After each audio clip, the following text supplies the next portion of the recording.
اس series کی گزشتہ episode میں ہم نے بات کی تھی سلطان سلیم اول جو کہ 9ویں سلطان تھے سلطنت عثمانیہ کے۔ آج ہم بات کریں گے سلطان سلیم کے بیٹے اور سلطنت عثمانیہ کے 10ویں سلطان سلیمان اعظم کے بارے میں۔ سلیمان بحر اسود کے مشرقی ساحل کے ساتھ ٹریبزون میں پیدا ہوئے، غالباً 6 نومبر 1494 کو۔ اگرچہ اس تاریخ کو قطعی یقین کے ساتھ نہیں کہا جا سکتا۔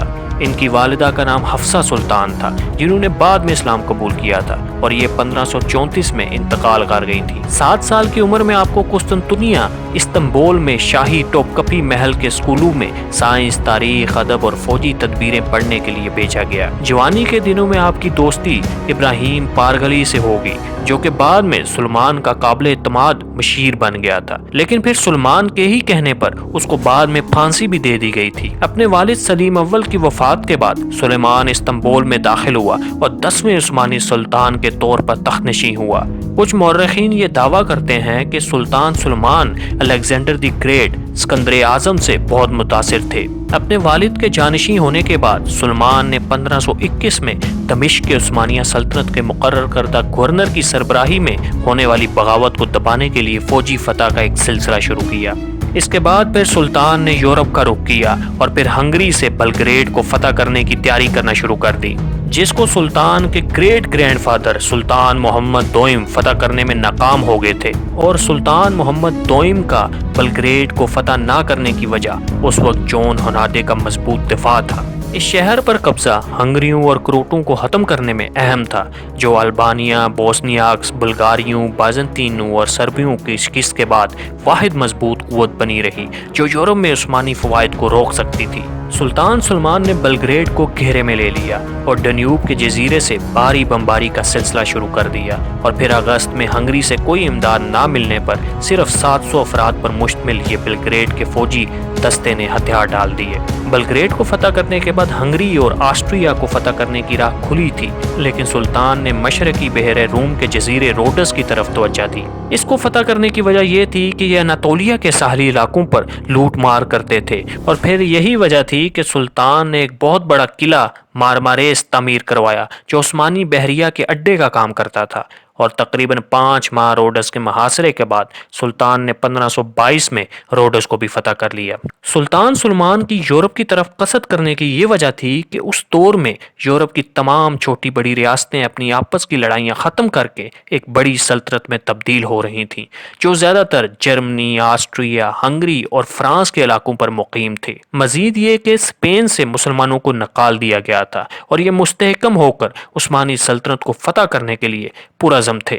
بلگریڈ کو فتح کرنے کے بعد ہنگری اور سلطنت عثمانیہ کے مابین تعلقات بگڑتے جا رہے تھے، اور یہی وجہ تھی کہ سلمان نے وسطی یورپ میں اپنی مہم دوبارہ شروع کر دی، اور 29 اگست 1526 کو اس نے ہنگری کے بادشاہ لوئس دوم کو محکس کی لڑائی میں شکست دی، اور بادشاہ لوئس کی لاش کو دیکھ کر سلطان سلمان نے یہ الفاظ کہے: میں واقعتاً اس کے خلاف ہتھیاروں میں آیا ہوں، لیکن میری خواہش نہیں تھی کہ وہ زندگی اور بادشاہت کی مٹھاس کو چکھنے سے پہلے ہی اس طرح کاٹ دیا جائے گا۔ اور ادھر ہنگری میں لوئس کی وفات کے بعد ہنگری کے کچھ امراء نے تجویز پیش کی کہ فرڈیننڈ، جو پڑوسی ملک آسٹریا کا حکمران تھا اور شادی کے ذریعے لوئس دوم کے کنبے سے جڑا ہوا تھا، سابقہ مہدوں کا حوالہ دیتے ہوئے کہا تھا کہ لوئس کے انتقال کے بعد ہیبسبرگ ہنگری کا تخت سنبھالے گا۔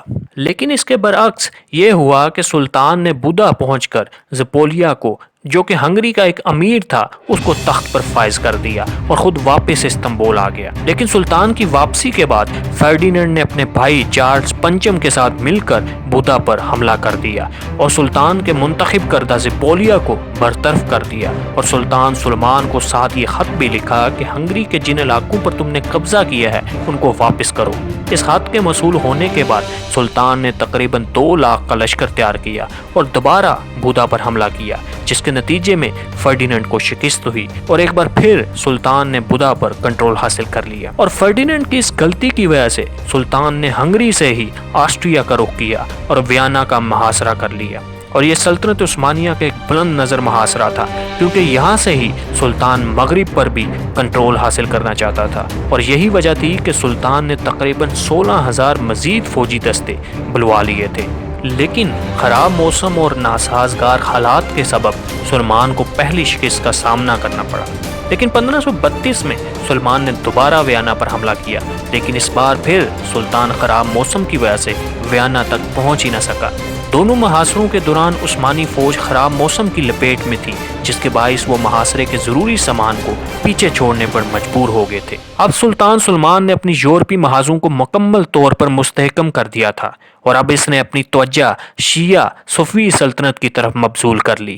خاص طور پر دو واقعات تناؤ کی تکرار تھے۔ پہلے شاہ طہماسپ اپنے بغداد کے گورنر، جو کہ سلمان کا وفادار تھا، اس کو مار ڈالا تھا اور اس کی جگہ اپنے پیروکار کو دے دی، اور دوسرا بٹلس کے گورنر نے صفیوں کے ساتھ بیعت کر لی تھی۔ یہی وجہ تھی کہ سلمان نے 1533 میں اپنے گرینڈ وزیر پارگل ابراہیم کو مشرقی ایشیا میں ایک فوج کی رہنمائی کا حکم دیا، جہاں اس نے بٹلس کو واپس لے لیا اور بغیر کسی مزاحمت کے تبریز پر قبضہ کر لیا۔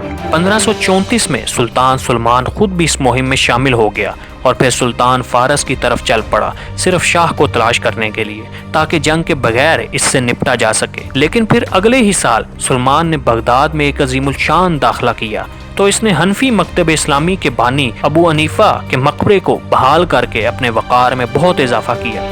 ایک بار پھر شاہ کو شکست دینے کی کوشش کرتے ہوئے سلمان نے 1548 میں اپنی دوسری مہم کا آغاز کیا۔ پچھلی کوشش کی طرح طہماسپ نے عثمانی فوج کے ساتھ محاذ ارائی سے گریز کیا، اور اس کے بجائے اس نے پیچھے ہٹنا شروع کر دیا۔ لیکن قفقاز کے پہاڑی سلسلے میں سخت سردی کی وجہ سے عثمانی فوج کو یہ مہم ترک کرنی پڑی، لیکن جارجیا اور آذربائیجان کے مغربی نصف حصے اور قلعوں پر کنٹرول کر لیا گیا تھا۔ لیکن پھر اس کے بعد 1553 میں سلمان نے شاہ کے خلاف اپنی تیسری اور آخری مہم کا آغاز کیا۔ ابتدائی طور پہ ایرزورم میں شاہ کے بیٹے نے قبضہ کر لیا، لیکن پھر بعد میں سلمان نے یہ علاقہ واپس لے لیا اور پھر بالائی فرات کو عبور کر کے فارس میں جوابی کارروائی کی۔ شاہ نے ایک بار پھر عثمانیوں سے بچنے کی حکمت عملی جاری رکھی، اور پھر 1555 میں دونوں کے درمیان امن معاہدہ ہو گیا، جس کو پیس آف اماسیا کے نام سے جانا جاتا ہے۔ اس معاہدے کے ذریعے آرمینیا اور جارجیا دونوں کے درمیان یکساں طور پر تقسیم ہوگی۔ مغربی آرمینیا، مغربی کردستان اور مغربی جارجیا عثمانی سلطنت کے حصے میں آ گئے، جبکہ مشرقی آرمینیا، مشرقی کردستان اور مشرقی جارجیا صفیوں کے ہاتھ آئے۔ سلطنت عثمانیہ نے بغداد سمیت عراق کا بیشتر حصہ حاصل کر لیا، جس سے انہیں خلیج فارس تک رسائی حاصل ہو گئی۔ اور یوں زمینی اعتبار سے اس وقت دنیا کی کوئی فوج عثمانیوں کا مقابلہ نہیں کر پا رہی تھی، اور اس کے ساتھ ساتھ روز بروز عثمانی بحریہ بھی مضبوط ہوتی جا رہی تھی۔ عثمانی بحری جہاز بحر ہند میں 1515 سے ہی سفر کر رہے تھے۔ سلمان نے پرتگالیوں کے خلاف نئی مہم کا آغاز کیا اور مغل سلطنت کے ساتھ تجارت کو دوبارہ قائم کرنے کی کوشش میں کئی بحری مہموں کی قیادت کی۔ یمن میں عدن پر عثمانیوں نے 1538 میں قبضہ کر لیا، تاکہ مغل سلطنت کے مغربی ساحل پر پرتگالی املاک کے خلاف چھاپوں کے لیے عثمانی اڈہ فراہم کیا جا سکے۔ عثمانیوں کے ستمبر 1538 میں ڈیجوک کے محاصرے میں پرتگالیوں کے خلاف ناکامی کا مظاہرہ کیا، لیکن پھر وہ عدن واپس آ گئے، اور اس بار انہوں نے 100 توپ خانوں سے شہر کو مضبوط کیا، اور اس اڈے سے سلمان صنعاء پر اور یمن کے پورے ملک کا کنٹرول سنبھالنے میں کامیاب ہو گیا۔ بحر احمر پر اس کے مضبوط کنٹرول کے ساتھ سلمان نے پرتگال جانے والی تجارتی راستوں پر تنازع کر کے کامیابی حاصل کر لی، اور 16ویں صدی میں مغل سلطنت کے ساتھ تجارت کی ایک اہم سطح کو برقرار رکھا۔ عثمانیوں کا بحری بیڑا طاقتور تو تھا، لیکن ان کے پاس اس بحری بیڑے کو چلانے کے لیے ایک تجربہ کار کی کمی تھی۔ لیکن اسی دور میں ایک شخص خیر الدین باربروسا رونما ہوا، اور یورپی تاریخ دان باربروسا کو ایک بحری قزاق سے تشبیہ دیتے تھے، جس کے معنی سمندری ڈاکو کے ہیں۔